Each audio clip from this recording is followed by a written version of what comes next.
So I'm gonna keep watching the playlist.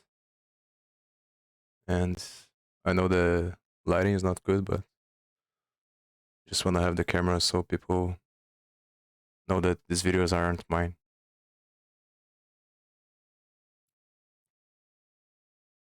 From high school physics. During this video series, we've been working up to a relativistic theory of gravity called general relativity, which is much more complicated because it involves tensor calculus. In Newtonian gravity, we calculate the motion of objects using force vectors and Newton's second law, F equals ma.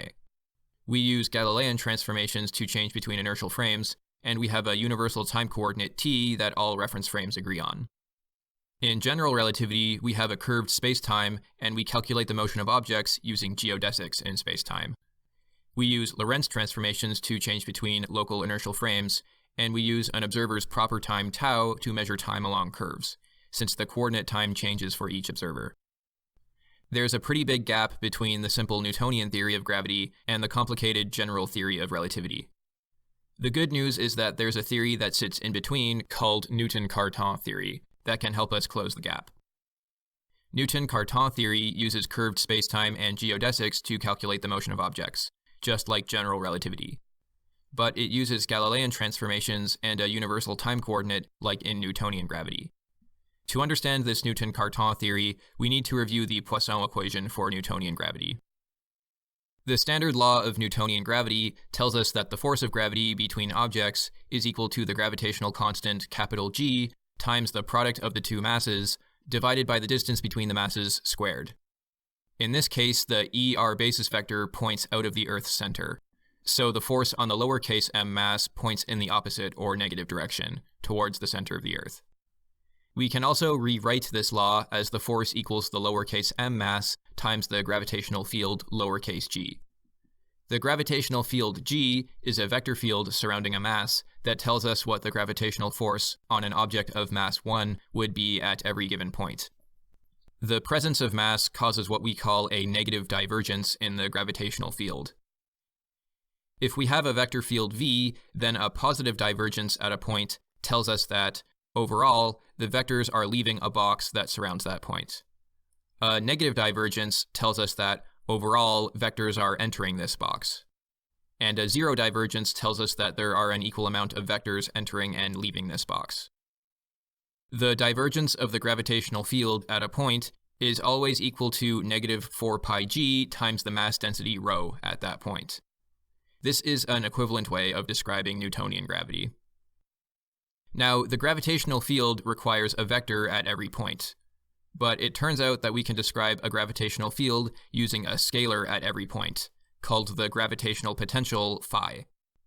The gravitational potential is high, far away from the Earth, and low, close to the Earth.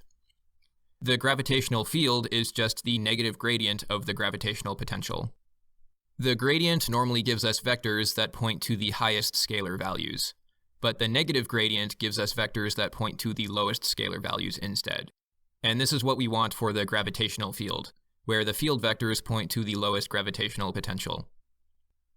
So if we know the gravitational field is the negative gradient of the potential, and sub this into the formula for the divergence of the gravitational field, and then cancel the minus signs, we get Poisson's equation. This tells us that the divergence of the gradient of the potential, also called the Laplacian, is proportional to the mass density rho, where the constant of proportionality is 4 pi g. This Laplacian operator is a bit like a bump detector in the potential. Anytime there's a bump in a scalar field, the gradient of that scalar field will cause vectors to point away from the bump if the bump is like a well, or toward the bump if the bump is like a hill. Since vectors are pointing towards or away from something, this corresponds to a non-zero divergence of the vector field. So the Laplacian operator helps us find bumps in scalar fields, which are basically locations where the gradient of that scalar field has convergence or divergence. So looking at Poisson's equation again, the mass density is always a positive number or zero. It doesn't make sense to have negative mass or negative mass density. So this means that the Laplacian of the potential is always greater than or equal to 0. So this means the divergence of the vector field that comes from the gradient of phi is always a positive number if it's non-zero, meaning the vectors in the gradient of phi point outward. And the scalar field corresponding to this vector field is shaped like a well, since the gradient vectors point to the highest potential. So basically, in Newtonian gravity, mass density creates wells in the gravitational potential, which attracts other mass, since mass always wants to get to the lowest gravitational potential. We're going to use Poisson's equation later, but for now, let's see how we can create a theory of curved spacetime for Newtonian gravity. Now, I'm going to use a common standard in relativity where tensor indices that are Greek letters refer to all four spacetime coordinates, 0 for time and 1, 2, 3 for x, y, z. But tensor indices that are Latin or English letters will only refer to space coordinates, 1, 2, 3 or x, y, z.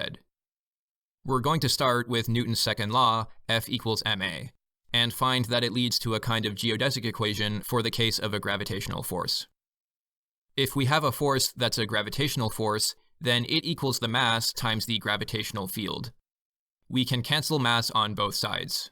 Then we can rewrite the acceleration vector as the second derivative of a position vector with respect to time. We can also rewrite the gravitational field as the negative gradient of the gravitational potential phi. We can rewrite this vector equation in component form, where the spatial components of position are x1, x2, x3, and the components of the gradient are the derivatives with respect to x1, x2, and x3. Moving things to one side, we get that the second derivative of xi with respect to time plus the partial derivative of the potential with respect to xi equals 0. This equation kind of looks like a geodesic equation, where we have a second derivative of a coordinate plus something else equaling 0. Let's try to make this equation look more like a geodesic equation. So let's try finding a path parameter lambda and the correct connection coefficients gamma to make these two equations match. First, we choose the path parameter lambda to be the universal Newtonian time coordinate t. Next, let's see what we get when we take the sigma index to be 0. Now, in previous videos on special relativity, I've said that the x0 coordinate is just the speed of light times t. But since we're dealing with Newtonian gravity and Galilean relativity, we're going to say that the x0 coordinate is just the standard time coordinate t, without the factor of the speed of light. So the second derivative of t with respect to t is just 0. Since this term is always equal to 0 regardless of the spacetime coordinates, this implies that the connection coefficients with 0 as an upper index must always be 0. So the upper indices for the connection coefficients are only non-zero for the space components 1, 2, 3. Now, the first terms match, but let's look at the second terms. The original equation has no velocity terms, no first-order time derivative terms for the spatial components. This means that the connection coefficients with spatial lower indices 1, 2, 3 must all go to 0. So we're left with only the connection coefficients that have 0, or time, in the lower indices. Now, comparing these terms, we can deduce that gamma I00 must be equal to the partial derivative of the potential by partial xi. This is because the x0 coordinate is just t, and so these two derivatives each become 1, and we're left with our original equation. So we've determined that if we start with the geodesic equation and use the universal Newtonian time coordinate t as the path parameter, and declare that the only non-zero connection coefficients are these, with the spatial index up top and time indices on the bottom, we get equations of motion under Newtonian gravity. So this is like a geodesic equation for Newtonian gravity. So we've found the connection coefficients for a theory of Newtonian gravity. So what's the curvature of spacetime for these connection coefficients? We can use the connection coefficients to calculate the Riemann curvature tensor for spacetime. Since gamma is only non-zero when its lower indices are the time, or 0 index, we can conclude that the Riemann components are only non-zero if this lower index sigma is the time, or the 0 index. And since gamma is only non-zero when the upper index is a spatial index I, we can conclude that the Riemann tensor components are only non-zero if the upper index is also a spatial component I. So the formula for the non-zero Riemann tensor components looks like this. Now, in these rightmost terms, alpha and beta are summation indices, so they appear on the top and the bottom. And since they appear on the bottom, they must be the zero index if the coefficients are to be non-zero. But this requires that the matching upper indices are also zero. But as we know, this means that the coefficient values go to zero, since the upper index must be a spatial index for non-zero components. So these rightmost coefficients go to zero. And so this is the simplified formula for the non-zero Riemann tensor components. So given this formula and the connection coefficients, we can calculate the remaining 4 cases for the non-zero Riemann tensor components. The 4 cases are where mu and nu are both time indices, where mu is a spatial index and nu is a time index, where mu is time and nu is spatial, and where mu and nu are both spatial. When we set both mu and nu to 0, we just get a term subtracted from itself, so these components go to 0. For mu with a spatial j index and nu with a 0 time index, the second connection coefficient goes to 0 since it has a lower spatial index. And subbing in gamma I 0, 0, we get this for the Riemann components. For mu equals 0 and nu equals j, the first term goes to 0 instead, and we get the exact same components but with a negative sign in front. This makes sense because we know that if we swap the third and fourth indices of the Riemann tensor components, we get the same component but with a negative sign in front. And for mu and nu both spatial, both terms go to 0 since gamma with lower indices that are spatial goes to 0. So to summarize all the math we just did, using these connection coefficients, we've found that there are 9 non-zero Riemann tensor components that describe the curvature of Newtonian spacetime, where I and j can be any of 1, 2, 3.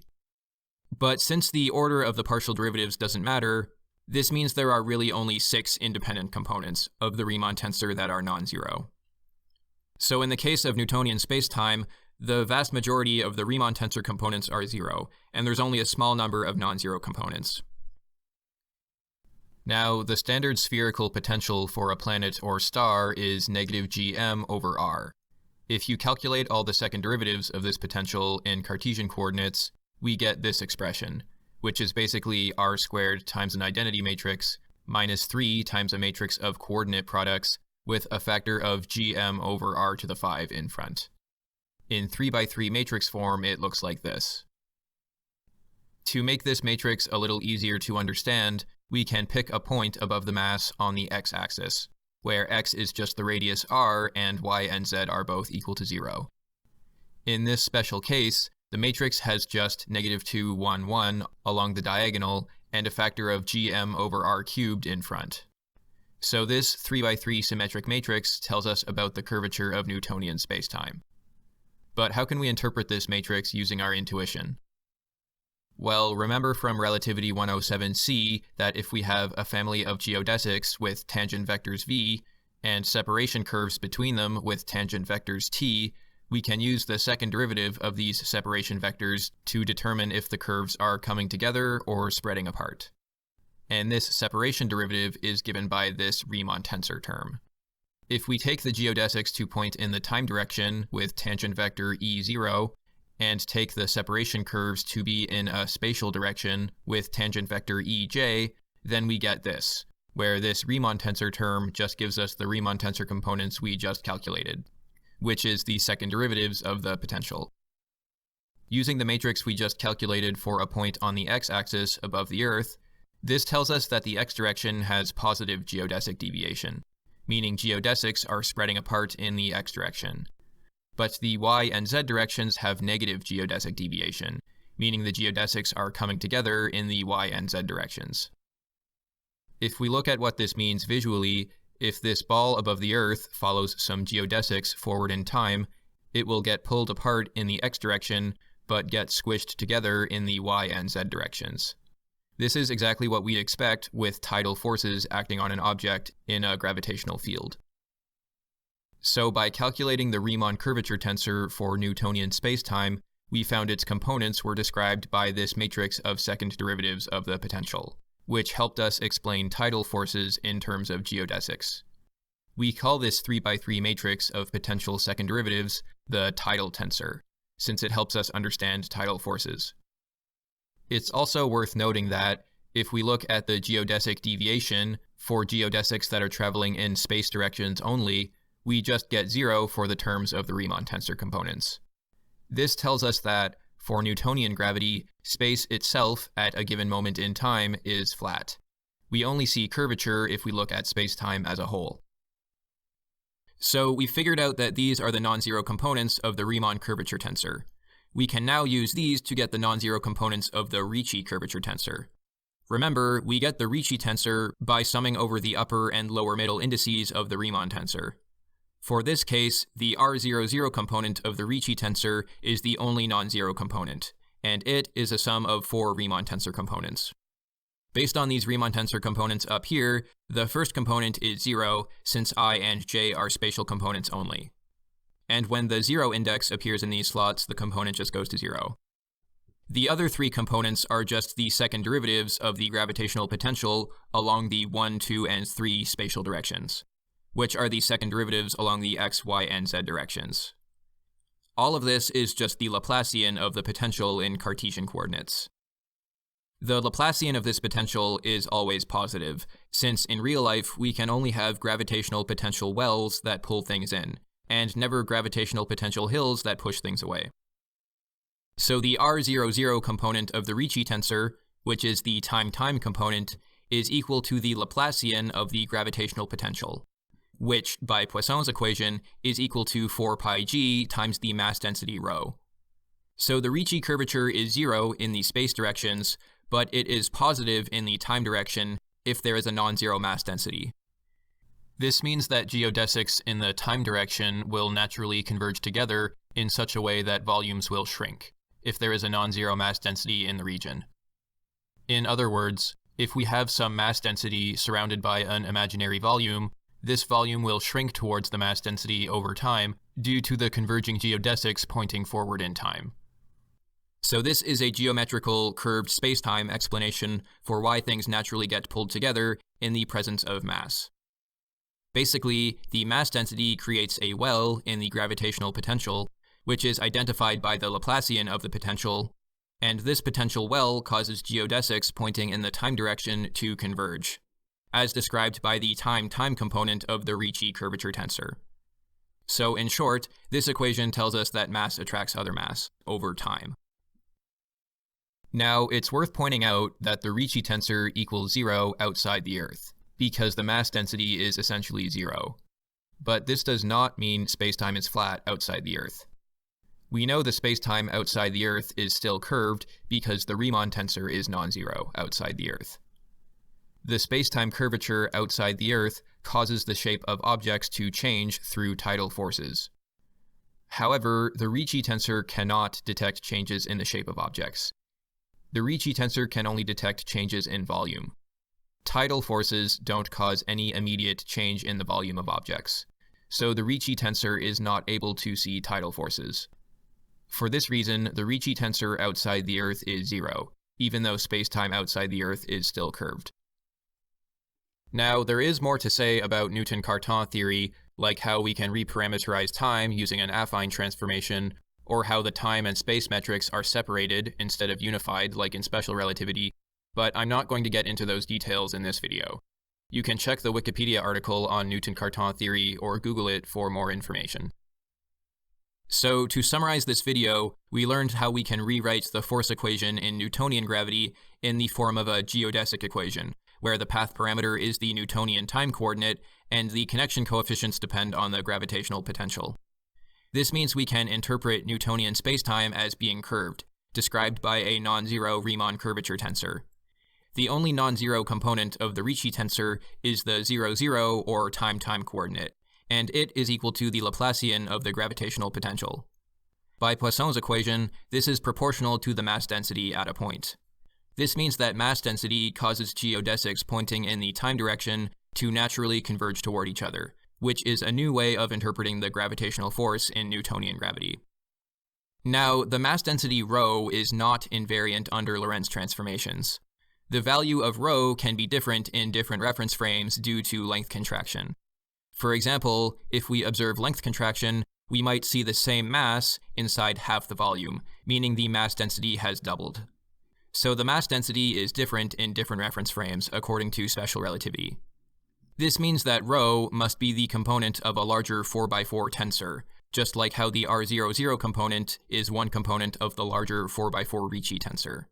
This new 4x4 tensor that contains the mass density is called the energy momentum tensor, and it is invariant in all frames according to special and general relativity. I'll talk about the energy momentum tensor in the next video.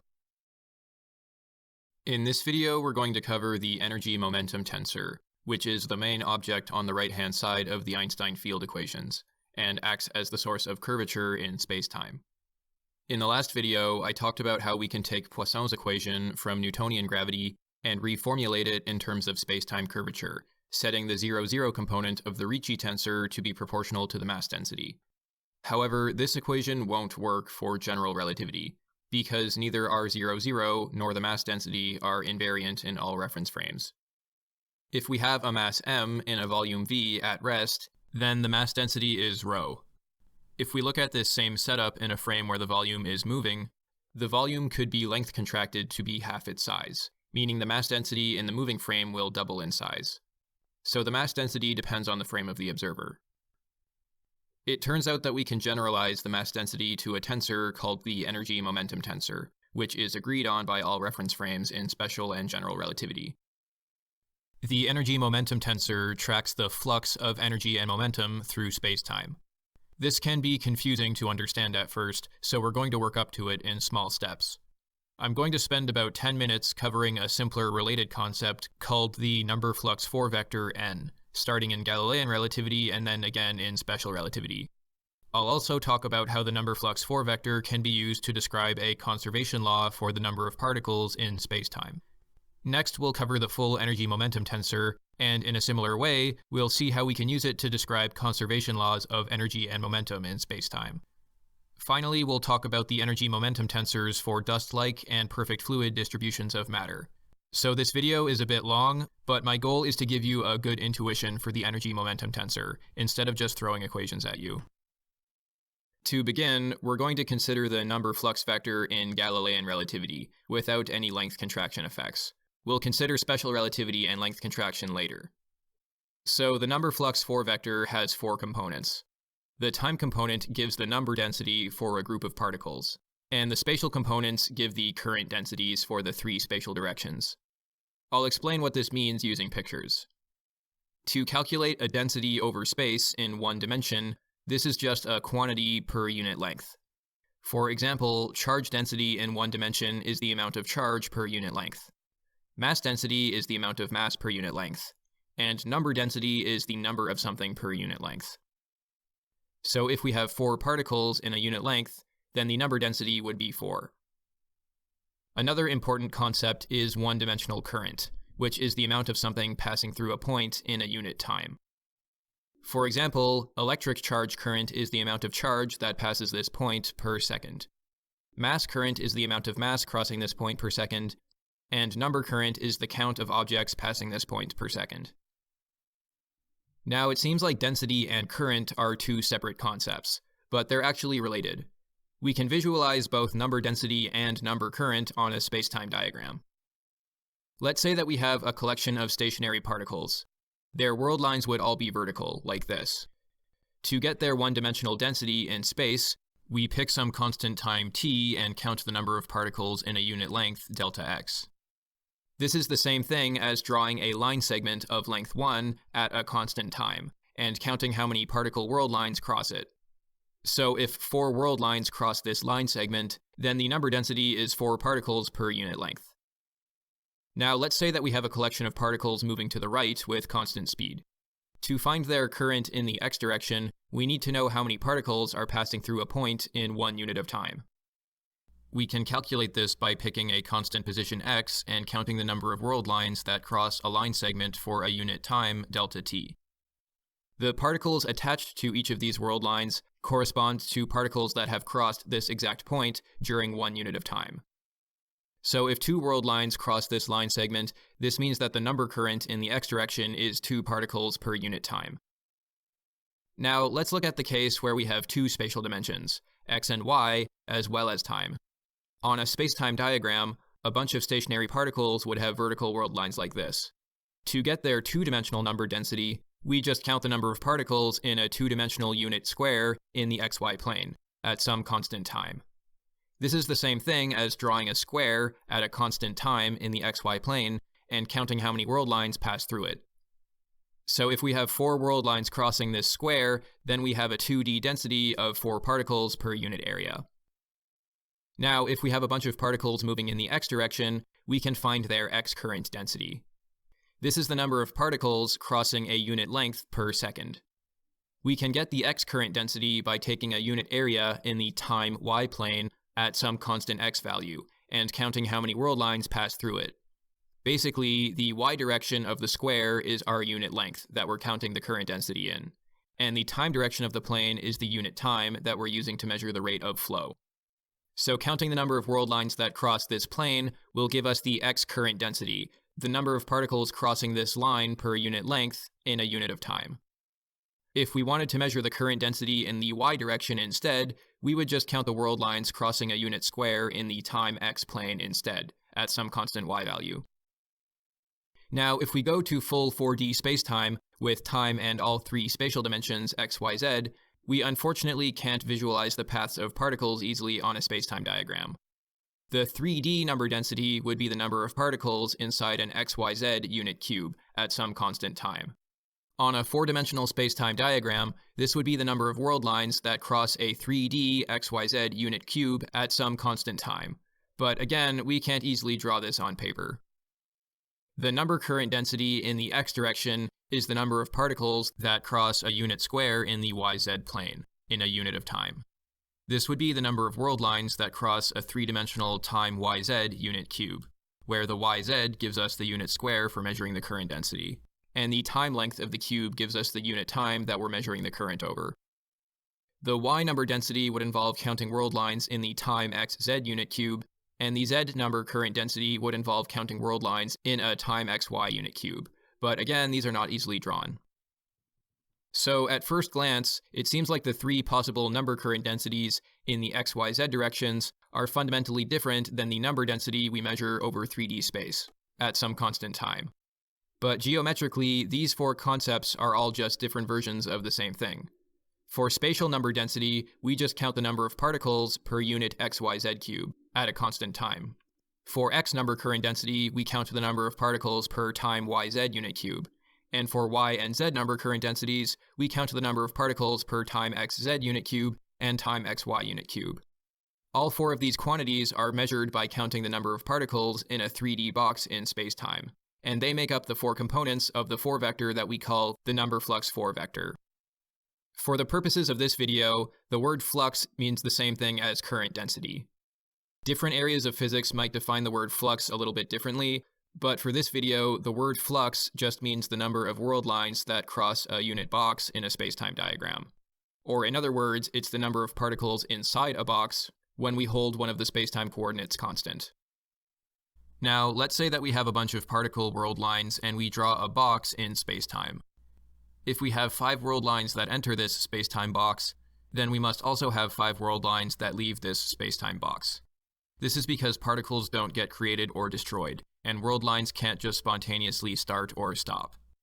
The mathematical version of this statement is that the 4-dimensional divergence of the number flux 4 vector is 0, given by this formula here. This is what we call a continuity equation, because it relates the density of particles over time and the spatial divergence of the particle current density. Basically, if particles are leaving a spatial xyz box with positive divergence, the density of particles in the box must decrease over time. And if particles are entering an xyz box with negative divergence, the particle density must increase over time. A more compact way of writing the continuity equation using the Einstein summation notation is like this. To introduce some new notation, we sometimes denote the density in the rest frame of the particles as a lowercase n. This is called the rest number density. In Galilean relativity, this is the same thing as the ordinary number density in all frames. But we'll see later in special relativity, number density can change depending on the frame. Now, you'll notice that for the x number current density, also called the x number flux, we can multiply and divide by delta x. This lets us rewrite the term as the spatial density, or the time flux, times the velocity of the particles in the x direction. We can do something similar for the y and z directions. So this is an alternative way of writing the number flux 4 vector. So we can rewrite the components of the number flux 4 vector in terms of the rest number density small n and the particle velocities. But we know that the velocities of objects are relative and depend on the reference frame. If we have some stationary particles and a car moving to the right, both the stationary frame and the car reference frame will measure the same number density of particles, 4, because their x basis vectors are the same, and lengths don't change in Galilean relativity. But while the stationary frame measures a current of 0, the moving car measures a current of 2. So in Galilean relativity, current measurements depend on the reference frame, but density measurements are the same for everyone. If we upgrade to special relativity, which uses Lorentz transformations instead of Galilean transformations, we have to deal with length contraction, which does make the number density different in different reference frames. So when the stationary frame measures a number density of 4 here, the moving frame measures the number density along a diagonal line of constant ct tilde, using a unit length of delta x tilde, which results in a higher number density of around 5. Specifically, the number density in the rest frame is increased by multiplication by the gamma factor for the moving frame. The gamma factor takes length contraction into account so that there are more particles per unit of space. We can also measure the x current density at a line of constant x tilde, and this ends up being about 3. Although the exact numerical value is the Galilean result of 2 multiplied by the gamma factor, which takes time dilation into account. So we can see how to get the components of the number flux 4 vector using pictures, but we can also get the components using algebra. In Galilean relativity, we know that the 4-position vector s looks like this, with the 4 components being t, x, y, z. And the number flux vector looks like this, with the number density multiplied by a vector of 1 and the 3 spatial velocities. In special relativity, the 4-position vector s looks the same, except we multiply time by the speed of light c to make the units consistent for all 4 components. For the number flux vector, we also multiply the time component by c to make the units consistent. To take the effects of time dilation and length contraction into account, we need to multiply each of these components by the gamma factor.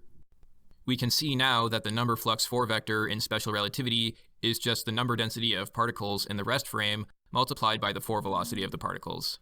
So the full 4 vector looks like this.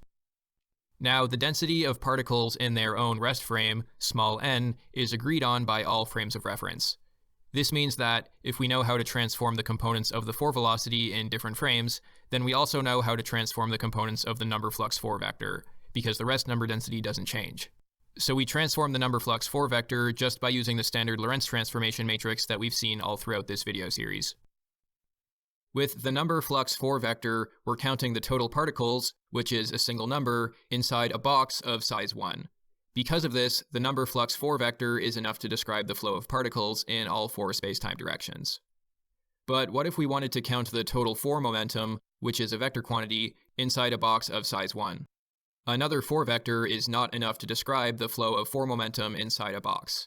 Instead, we're going to need a 4x4 tensor called the energy momentum tensor, which describes the flow of the 4 components of 4 momentum in all 4 spacetime directions.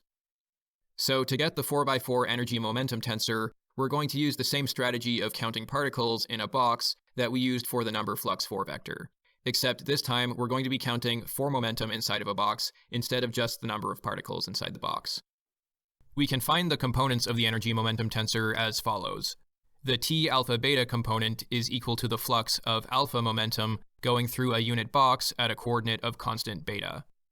This probably sounds pretty abstract, so let's look at some examples. Let's go back to our 2D spacetime diagram for time and x, with particles moving in the positive x direction. Each of these particles has their own 4 momentum vector that they are carrying with them. Let's look at the one-dimensional 4 momentum density, which is the amount of 4 momentum at a constant time, ct, per unit length delta x. So inside this unit length at constant time, all of these 4 momentum vectors have a time component and an x component. If we look at the total of the time components, this gives us the time-time component of the energy momentum tensor. This is the total time momentum crossing a boundary of constant time. We can also look at the total x momentum in this unit length. This gives us the x time component of the energy momentum tensor, which is the total x momentum crossing a boundary of constant time. We can also look at the total momentum contained in the x flux of particles. which is just the particles that pass through some point at a constant x value in 1 unit of time, which is represented by a vertical line segment. The total time components of these 4 momentum vectors gives us the time x component of the energy momentum tensor, the total time momentum crossing a boundary of constant x. And the total x components of the 4 momentum vectors gives us the xx component of the energy momentum tensor, the total x momentum crossing a boundary of constant x. It turns out that the energy momentum tensor is symmetric, so T alpha beta equals T beta alpha. We can see this in our spacetime diagram geometrically. The amount of x momentum coming out of this surface of constant time, the xt component, is equal to the amount of time momentum coming out of this surface of constant x, the tx component. We can generalize this approach to 4-dimensional spacetime by looking at the amount of 4 momentum flux through a 3-dimensional unit spacetime box instead. If we take an xyz box of unit volume at some constant time, then we would be looking at the alpha time components of the tensor, since time is constant. Now let's look at the 4 momentum vectors of the particles living inside this volume. We can count up the total time momentum, x momentum, y momentum, and z momentum. These give the tt, xt, yt, and zt components of the energy momentum tensor. We could also take a unit box made of time, y, and z with a constant x component to examine the flux of 4 momentum in the x direction. This would be the alpha x components of the energy momentum tensor, since the x coordinate is held constant. We look inside the box and calculate the total time, x, y, and z momentum. This gives us the tx, xx, yx, and zx components of the energy momentum tensor. We can use a unit time xz box at constant y to get the alpha y components, and a unit time xy box at a constant z to get the alpha z components of the energy momentum tensor. So these 16 components give us the full description of how 4 momentum is moving through spacetime. A bunch of particles moving through spacetime will each have their own world line. The result is like a river of 4 momentum, which looks a little bit like spaghetti. If we take a cross-section of this spaghetti using a unit box at a constant coordinate, then the total 4 momentum in this box will give us 4 of the 16 components of the energy momentum tensor. So the energy momentum tensor T is like a machine that takes 2 unit vectors as input and outputs a momentum density. T acting on v and w gives us the total momentum in the v direction inside a unit 3D spacetime box perpendicular to the w vector. The T alpha beta component is just what we get when the momentum direction is a basis vector E alpha and the 3D spacetime box is denoted by a perpendicular basis vector E beta. So we can think of the alpha beta components of the energy momentum tensor as the flux of alpha momentum crossing a unit volume of constant beta. But we should remember that the time component of 4 momentum is the energy of a particle. So the first row of the energy momentum tensor, where alpha is the time index, is really about the energy of the particles. Also, the phrase flux across a volume of constant time is really just a fancy way of saying the word density across space, which is the amount of stuff in an xyz unit box at a constant time. So the first column, where the beta is the time index, is really about densities across space. So we can also interpret the components of the energy momentum tensor as follows. The time-time component is the energy density, and the rest of the first row is the flux of energy in the different spatial directions. The rest of the first column is the density of spatial momentum at a constant time. And the remaining 9 components are the flux of spatial momentum in the 3 spatial directions. The 3 diagonal elements are called pressure, where momentum is perpendicular to the surface that it's crossing. Pressure has the tendency to squash and stretch objects. We say that these are equal to pressure because they're equal to momentum divided by time over a unit square. And since momentum divided by time is just force, this is force over a unit square, which is the definition of pressure. The off-diagonal components are called the shear stress, where the momentum is parallel to the surface it's crossing. These have the tendency to shear or rotate objects. It turns out that we can express the laws of conservation of energy momentum by taking derivatives of the energy momentum tensor. For now, let's pretend we're working in special relativity in standard Cartesian coordinates so that we don't have to worry about the connection coefficients in our derivatives. Let's take the components in the top row of the energy momentum tensor. These tell us the flux of the time component of momentum, or energy, through various boxes in each coordinate direction. Now let's take the divergence of these components. So we differentiate the four components by time, x, y, and z respectively, then add them all together. If we view the time and space portions of the equation separately, it kind of looks like a continuity equation, where if the energy is flowing out of a box, then the energy density must decrease over time. Or if the energy is flowing into the box, then the energy density must increase over time. To make this continuity equation make sense, we must set this expression equal to 0, so that energy can never be created or destroyed. It can only flow in and out, which results in changes to the energy density. So when we say that the divergence of the first row of the energy momentum tensor is 0, we are basically demanding that energy be conserved. We can also take the divergence of the next row and force it to be 0 as well.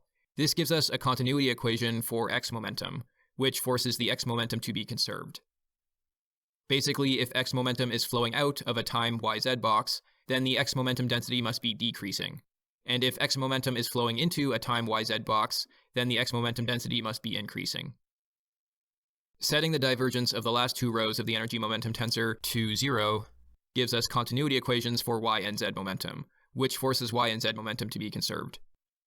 We can rewrite the four equations of conservation of energy and momentum more compactly using four Einstein summations, where we sum the derivative index with the second index of the energy momentum tensor. We can then summarize all four equations as a single summation, where we allow the first index mu of the energy momentum tensor to be any of the four spacetime indices. You might see this summation written in this notation, which looks similar to taking the divergence of a vector, only this time we're taking the divergence of a tensor. This notation is a bit strange, but it just means that we treat each row of the tensor as a vector and take the divergence of each one, giving us four divergence equations. Also, I said earlier that I used a simplifying assumption of a coordinate system where the connection coefficients are 0. If we want a law of conservation of four momentum that works in all coordinate systems, we must use a correct covariant derivative, and take the derivative of the basis vectors as well. This derivative has two summations with connection coefficients because the energy momentum tensor is a rank 2 tensor. The components of this derivative are summed using this notation with the nabla symbol, or this notation with the semicolon symbol, instead of the partial derivative only. This is the proper law of conservation of four momentum that works in all coordinate systems. Now, it should be noted that, in general relativity, this conservation of energy momentum equation only applies locally, at an infinitesimal point. In large regions of spacetime, there is generally no law of conservation of energy momentum.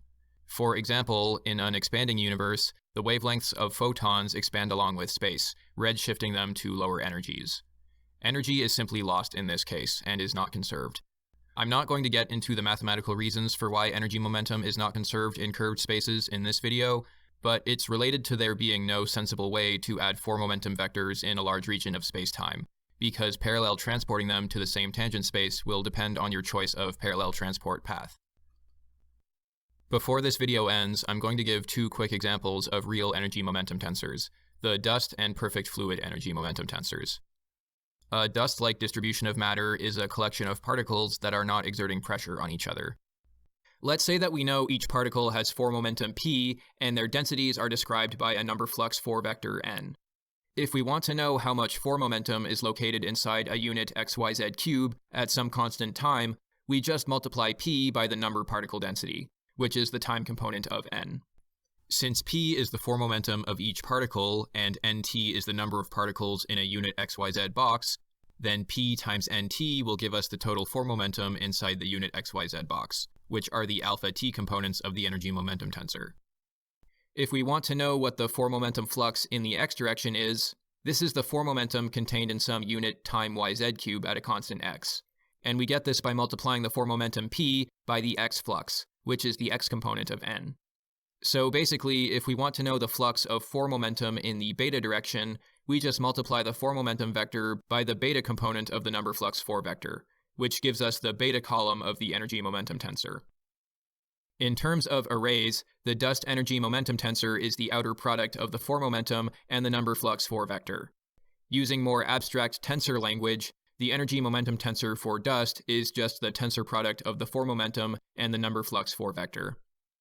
This helps explain why the energy momentum tensor is rank 2, and needs two transformation matrices, one for each index, when we change coordinates.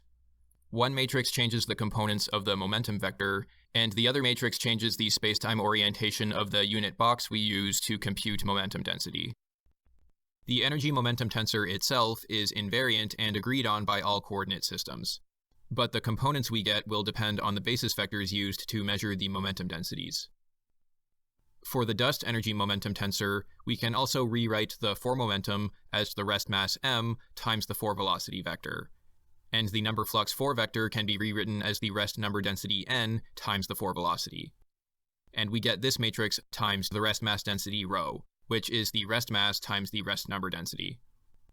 In the case of stationary dust, where the spatial components of the 4 velocity are 0, the dust energy momentum tensor only has one component, the energy density, which is the mass density rho times c squared.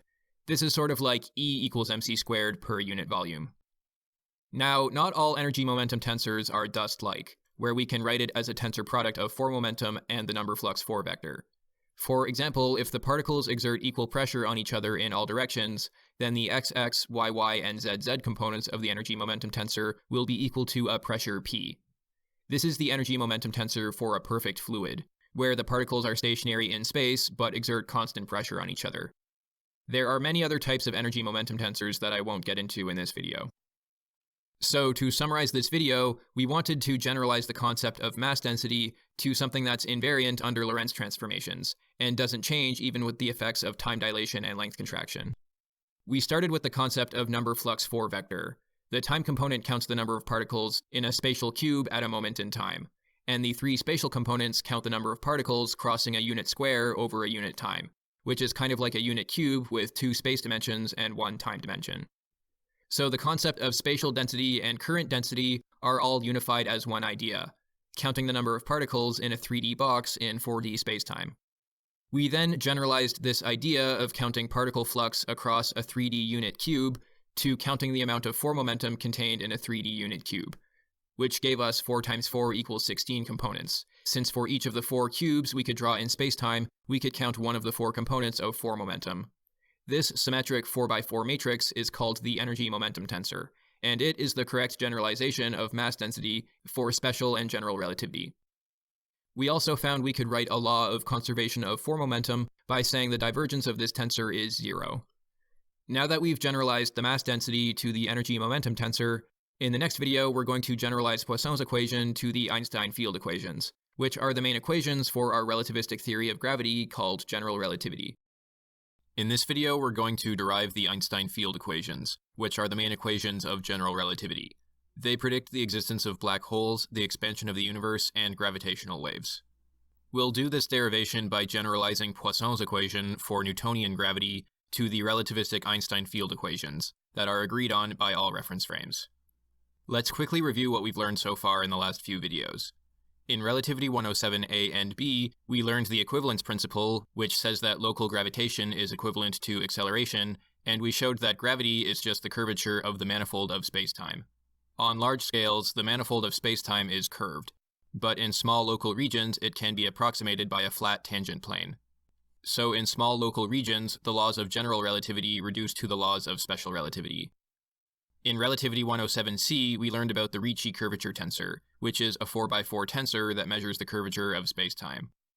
In 107D, we learned Newton-Cartan theory, which was Newtonian gravity reformulated using curved spacetime, described by the 0,0 component of the Richie tensor.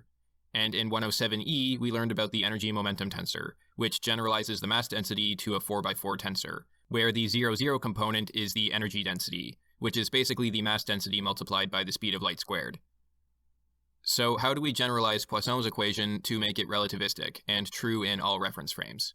From Newton-Cartan theory, we know that the Laplacian of the gravitational potential is just the 0,0 component of the Richie tensor, and the mass density is more or less the 0,0 component of the energy-momentum tensor. But this equation alone is not relativistic because the mass density and the 0,0 component of the Richie tensor are not agreed on by all reference frames due to the effects of time dilation and length contraction. One idea to fix this problem is to simply upgrade the Richie and energy-momentum components to the full 4x4 tensors, and hope that this gives us a relativistic theory of gravity. This is actually pretty close to the correct answer, however, it's not quite right. Einstein originally published a proposal of setting the Richie tensor to be proportional to the energy-momentum tensor, but he later realized this was not right and corrected himself in later publications. The problem is related to the divergence of tensors, which is when we take a covariant derivative of a tensor and do a summation with one of the indices. Since the tensors we're dealing with in this video are symmetric, it doesn't actually matter which index we do the summation on. Also, recall that we can raise an index of a tensor by doing a summation with the inverse metric, or lower an index by doing a summation with the ordinary metric. The problem is that the spacetime divergence of the energy-momentum tensor is 0. We learned in Relativity 107e that this is how we express the local conservation of energy-momentum in spacetime. However, the spacetime divergence of the Ricci tensor is non-zero, so there's no way this equation can be correct. However, it turns out that if we make a slight modification and subtract 1/2 times the Ricci scalar times the metric tensor, then the divergence of the left-hand side of this equation is 0. This special combination of the Ricci tensor, Ricci scalar, and metric tensor is called the Einstein tensor, denoted by a capital G. This small modification basically gives us the correct Einstein field equations. However, there's another small modification we can make. Notice that if the derivative of a function is 0, then we can always add a constant to that function, and its derivative will still be 0. Similarly, if the divergence of the Einstein tensor is 0, we can always add a constant to it, and the divergence will still be 0. This constant is called the Cosmological Constant, denoted by a capital lambda, and it is related to the expansion of the universe. A property called the metric compatibility property says that the covariant derivative of the metric tensor in any direction is 0, so we can also include a metric tensor in our cosmological constant term. Finally, if we take our Einstein field equations and force them to match Poisson's equation in the limiting case of weak gravity and low velocities, we can show that this constant of proportionality kappa is 8 pi times Newton's gravitational constant over the speed of light to the power of 4. So the Einstein field equations basically tell us that mass, energy, and momentum on the right side of the equation directly causes spacetime curvature, described on the left side of the equation by the Ricci tensor, Ricci scalar, and metric tensor. This proportionality constant is telling us how much spacetime curvature we get for a specific amount of mass, energy, momentum. So this constant sort of measures the stiffness of spacetime. This constant ends up being really small, which means it takes a huge amount of mass, energy, or momentum to cause a noticeable amount of. Thank you. I don't know how to read his name. Maximov something. Thank you for the follow. Spacetime curvature. So the rest of this video is basically going to be me proving all of the facts I just stated in detail. First, I'll show how we can get the cosmological constant term from the metric compatibility property.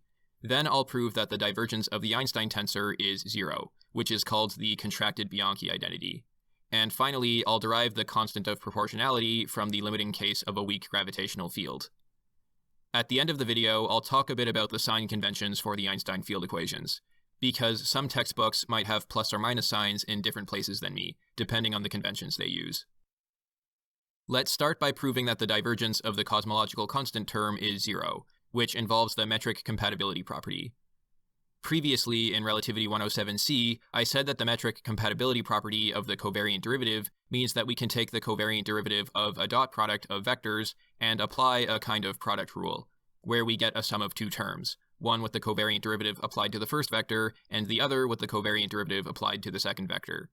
This basically means that we keep the angles and lengths of vectors constant during parallel transport along a path. Remember, parallel transporting a vector means that the covariant derivative of that vector along a path is 0. So if we are parallel transporting both v and w, these terms will go to 0, and so the metric compatibility property tells us that the derivative of v dot w along this path is 0. So the angle between the vectors and the vector lengths are constant. If we apply the metric compatibility property to basis vectors, we get this expression. We can rewrite these covariant derivatives of basis vectors using the definition of the connection coefficients. And also note that the covariant derivative of a scalar number from this dot product is just the partial derivative. We can then rewrite all these basis vector dot products as the components of the metric tensor. So this is an alternative way of writing the metric compatibility property. If we bring all the terms to one side, it turns out that all of this equals the covariant derivative of the metric tensor, which equals 0.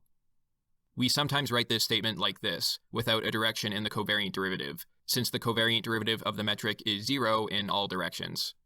So let's prove that this is indeed the covariant derivative of the metric. Recall that, to take the covariant derivative of a vector, we write the vector as a linear combination of basis vectors, then use product rule to take the derivative of the components and the basis vectors.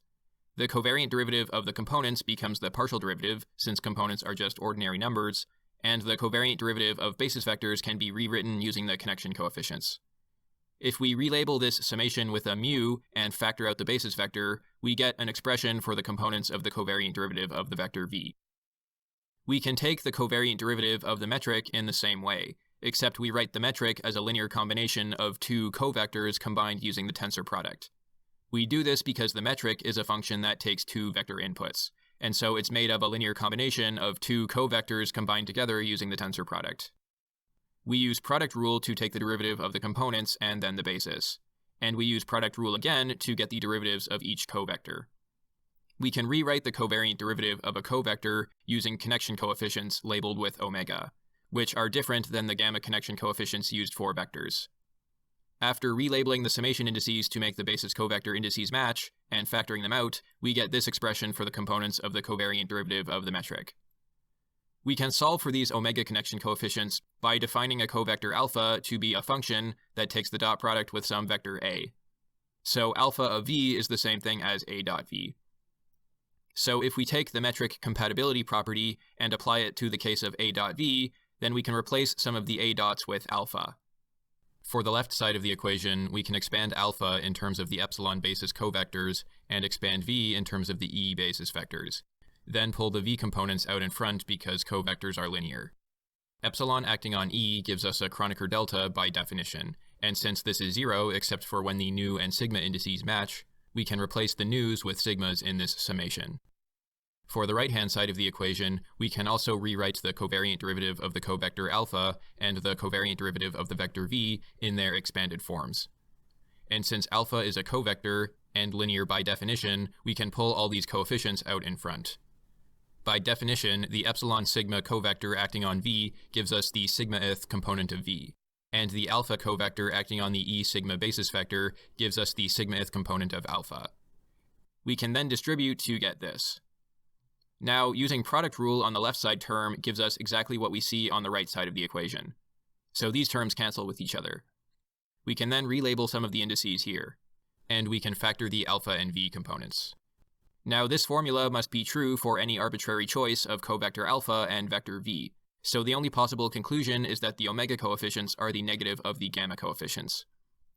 So given that we know the omega connection coefficients are just the negative of the gamma connection coefficients, we have proved that the metric compatibility property is the same thing as saying that the covariant derivative of the metric in any direction is 0.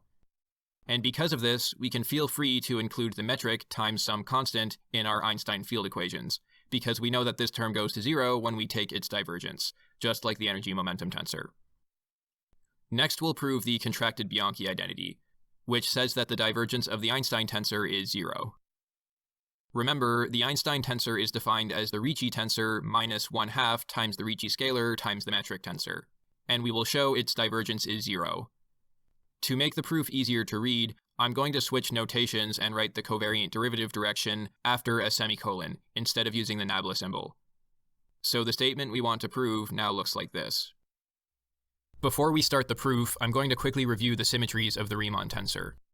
Swapping the third and fourth indices gives us the same component, but with a negative sign in front. Swapping the first and second indices also gives us a negative sign. Swapping the first two and last two indices as pairs gives us the exact same component.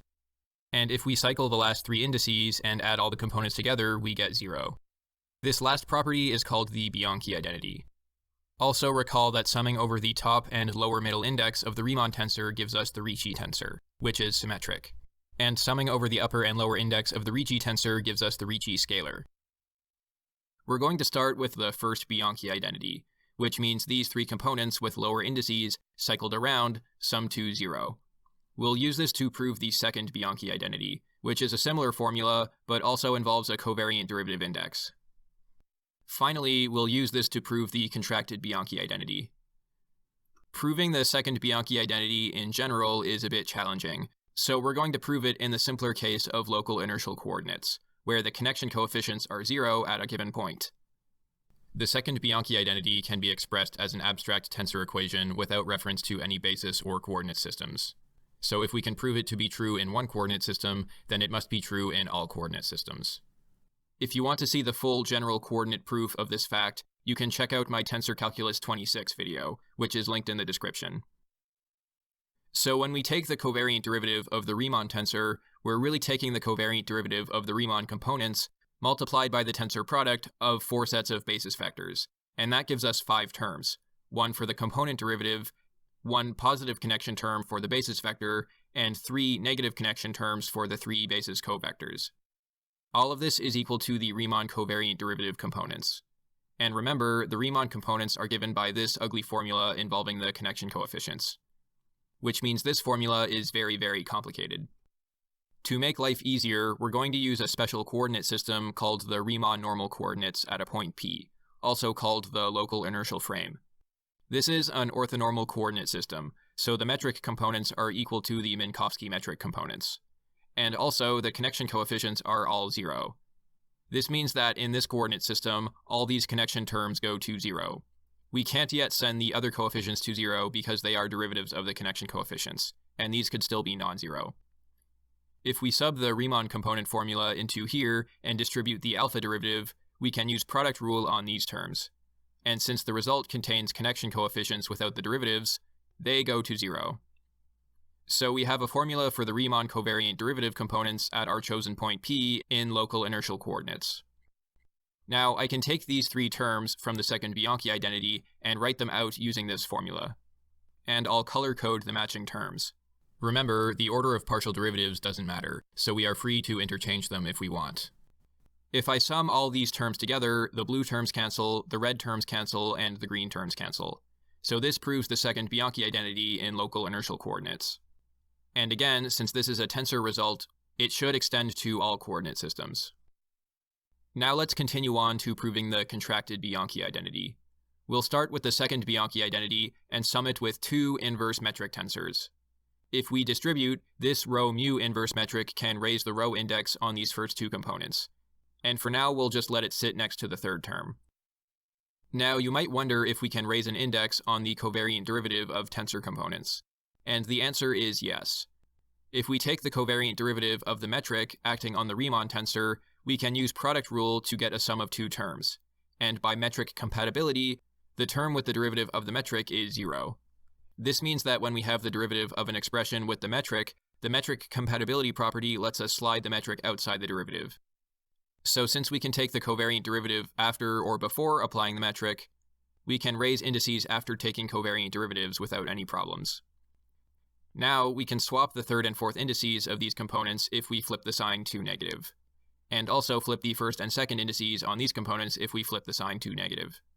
Since we're summing the upper index with the lower middle index, we can rewrite these as Ricci tensor components. We can then use this sigma nu inverse metric to raise all these sigma indices, and then rewrite this summation as a Ricci tensor. Then use this inverse metric to raise its rho index. We can rewrite this summation on this Ricci tensor as the Ricci scalar, and also relabel this new index summation with mu. We can then combine these terms with a -2 coefficient, and then multiply the equation by 1/2. I can also change this lower alpha index to mu if I sum with a Kronecker delta. This is just like multiplying by the identity matrix, and it doesn't change the meaning of the formula. Finally, we can sum with a new alpha inverse metric to raise this alpha index, and use the index cancellation property of the Kronecker delta to relabel this alpha index as mu. We can also swap the inverse metric indices since the inverse metric tensor is symmetric. This statement is actually equivalent to the contracted Bianchi identity. Remember, metric compatibility tells us that the covariant derivative of the metric is 0, so we can just pull it outside of the covariant derivative, and then just apply the covariant derivatives to the Ricci scalar and the Ricci tensor. This proves the contracted Bianchi identity, that the divergence of this term goes to 0. Since this corrected version of the Ricci tensor, called the Einstein tensor, has 0 divergence, we can feel comfortable using it on the other side of an equation using the divergenceless energy-momentum tensor. To complete our derivation of the Einstein field equations, we need to prove that this constant of proportionality kappa is equal to 8 pi times Newton's gravitational constant over the speed of light to the 4th power. We'll do this by assuming the Einstein field equations reduced to Poisson's equation in the limit of low velocity, weak gravity, and assuming the spacetime metric doesn't depend on time. For the low velocity limit, this means that the massive objects which are the source of gravity will travel much slower than the speed of light. So their beta coefficient is basically 0. Their gamma coefficient is basically 1, and there is basically no time dilation. So coordinate time t equals proper time. The 4-velocity vector of massive objects will be dominated by the time component, c, and the other components go to 0. The weak gravity limit means our metric is going to be the Minkowski metric eta, which is a diagonal matrix of +1 -1 -1 -1, plus a small change h, where the size of the components of h are much smaller than 1.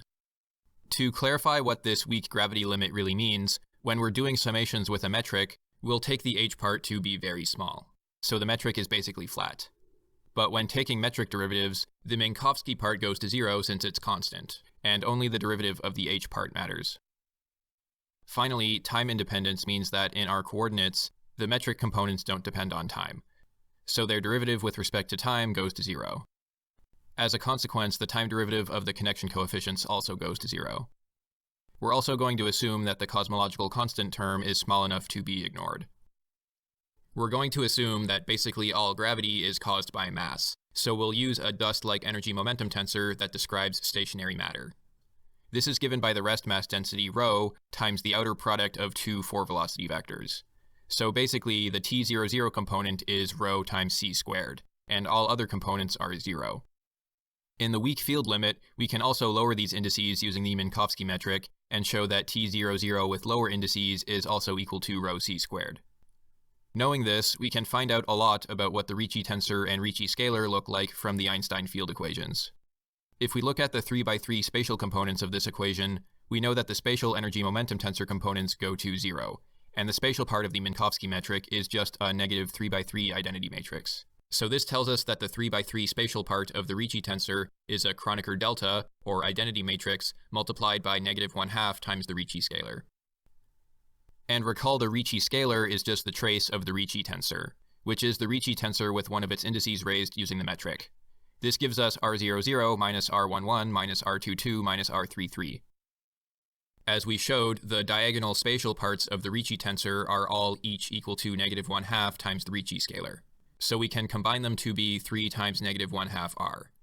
Canceling these minus signs, we get plus 3/2 times r. And solving for R00, we also get negative 1/2 r. So the full Richie tensor is just the 4x4 identity matrix times negative 1/2 r. So in matrix form, our Einstein field equations currently look like this. These spatial components cancel, and we're left with a single one-component equation. The negative Richie scalar equals kappa ρ c squared. And from here, we know that the negative Richie scalar is also equal to 2 times the component R00. We can use the low velocity limit to solve for the connection coefficients and then solve for R00. Recall from Relativity 107D that we can rewrite the gravitational force equation like this, using the gravitational potential phi. We can force this to match the geodesic equation to solve for some of the connection coefficients. If we use the proper time tau as the path parameter, then these derivatives become the 4-velocity components. Using our low velocity limit, we can replace the proper time tau with the coordinate time t, and only include the time components of u in this summation, which both equal c. If we set the upper index to 0, then this second derivative would go to 0, forcing the 000 connection coefficient to go to 0 as well. So we only include the spatial upper index in this equation. If we force this equation to match our acceleration due to gravity equation, we get that the k00 connection coefficients are the partial derivative of phi divided by c squared. It's worth noting that the other connection coefficients aren't necessarily 0 here, but we don't need to bother solving for them either, so we're just going to ignore them. We can use these connection coefficients to determine the R00 component, which is equal to this summation over the Riemann tensor. We only need to worry about the spatial components in this sum, since the time components go to 0 due to the antisymmetry property of the last two indices in the Riemann tensor. Using our formula for the Riemann tensor, these components equal this. And using our time-independent metric condition, the time derivative of this connection coefficient goes to 0. It's also possible to show that in the weak gravity limit, the connection coefficients are very small. So we'll assume that the product of connection coefficients is extremely small and can be neglected. And if we sub these connection coefficients in, we get that the R00 component is the Laplacian of the potential over c squared. So if we sub R00 into our previous formula, we get this. And if we assume Poisson's equation is valid in our limit, we can replace the Laplacian of the potential with 4 pi g rho. We can cancel the rhos and solve for kappa to get 8 pi g over c to the 4th power. This is the constant that's required to make the Einstein field equations reduce to Newtonian gravity in the limit of low velocities and weak gravity, and this completes our derivation of the Einstein field equations. There's an alternative way of writing the Einstein field equations called the trace reversed form. We get this by summing each term with an inverse metric. This will raise the Ricci and energy momentum tensor indices. And when the inverse metric is summed with the ordinary metric, we get the Kronecker delta, because the inverse metric cancels with the ordinary metric after summation. This is just like how we multiply a matrix by its inverse to get the identity matrix. The trace of the Ricci tensor is the Ricci scalar R, and we'll denote the trace of the energy momentum tensor with a capital T. And the trace of the Kronecker deltas is just the number 4, since the trace of the 4x4 identity matrix is just the number 4. Multiplying 1/2 by 4 gives us 2, and solving for r, we get negative 4 lambda minus kappa t. We can now sub this in for the Ricci scalar in our original Einstein field equations. Multiplying out the negative 1/2 and bringing all these terms to the other side, we get this alternate form of the Einstein field equations called the trace reversed form, which looks very similar to the original version, but contains the trace of the energy momentum tensor instead of the trace of the Ricci tensor. It's also possible to solve for kappa using this form of the Einstein field equations if desired. Finally, I'm going to comment on the sign conventions for the Einstein field equations, and the extra minus signs that can pop up depending on the sign convention you use. The Wikipedia article on the Einstein field equations has a helpful guide on the sign conventions that I'm going to refer to. The most obvious sign convention issue is the sign convention for the Minkowski metric, which the Wikipedia article calls the S1 sign. In my videos, I've been using the mostly minus convention, but there's also the mostly plus convention, obtained by multiplying the metric components by -1. Let's take a look at how flipping the sign of the metric will impact the Einstein field equations. The first thing to notice is that if we change the sign of our metric, then we must also change the sign of the inverse metric, so that we can guarantee that the metric summed with the inverse metric gives us an ordinary identity matrix with +1 along the diagonal. Next, we'll notice that the connection coefficients are defined using a summation of the inverse metric with several metric terms. If we flip the sign of the metric terms, then we must also flip the sign of the inverse metric, and this gives us the product of 2 minus signs in several places in the equation. The product of 2 minus signs is just a plus sign. It ends up being the case that the formula for the connection coefficients is completely unchanged when we flip the sign of the metric. Since the Riemann tensor is defined completely in terms of the connection coefficients, its sign doesn't change either. And neither will the Ricci tensor, which is just the trace of the Riemann tensor. However, the Ricci scalar involves raising an index of the Ricci tensor, using exactly 1 metric. So flipping the sign of the metric will flip the sign of the Ricci scalar. However, the Einstein field equation term involving the Ricci scalar also involves the metric. So the metric sign change and the Ricci scalar sign change will cancel each other out, and the overall sign of this term does not change. A similar argument can be made for the term involving the trace of the energy momentum tensor in the trace reversed form. Finally, the cosmological constant term involves exactly 1 metric tensor, and that's it. So flipping the sign of the metric will change the sign of the cosmological constant term. So after all that, what I'm trying to say is, if we have the Einstein field equations and flip the sign of the metric, the only term in the Einstein field equations that will change sign is the cosmological constant term. So Wikipedia says that the S1 sign is the sign in front of the mostly pluses metric. And in the sign convention I'm showing, the cosmological constant term should have the same sign as the metric. In this video, I'm using the mostly minuses metric, so my S1 sign is negative. This means that my cosmological constant term will also have a negative sign. Now, there are 2 other important sign conventions to make note of. I've defined the Riemann tensor and Ricci tensor like this. But some authors might flip these terms, effectively changing the sign of the Riemann tensor. They may also define the Ricci tensor using a summation of the upper index and the last lower index. And this also introduces a minus sign, due to the antisymmetry property of the last two indices of the Riemann tensor. I'm going to call the sign in front of the Riemann tensor formula S2, and the sign in front of the Ricci tensor formula SA. So in the Einstein field equations, changing either of these signs will flip the sign of both the Ricci tensor and the Ricci scalar. So I'm going to put S2 times SA in front of both the Ricci tensor and scalar terms. Alternatively, if we remember the definition of the Einstein tensor, we can just put S2 times SA in front of the Einstein tensor. So we have our three sign conventions, S1, S2, and SA, and this is how they affect the signs in the Einstein field equations. In this video, I use minus for S1 and plus for S2 and SA, so my field equations look like this. This paper by Einstein actually uses a different sign convention than me, so you can see there's an extra minus sign here that I don't have. You'll notice my sign notation is slightly different from Wikipedia's notation, which uses S3 instead of SA. What I call SA, Wikipedia calls S2 times S3.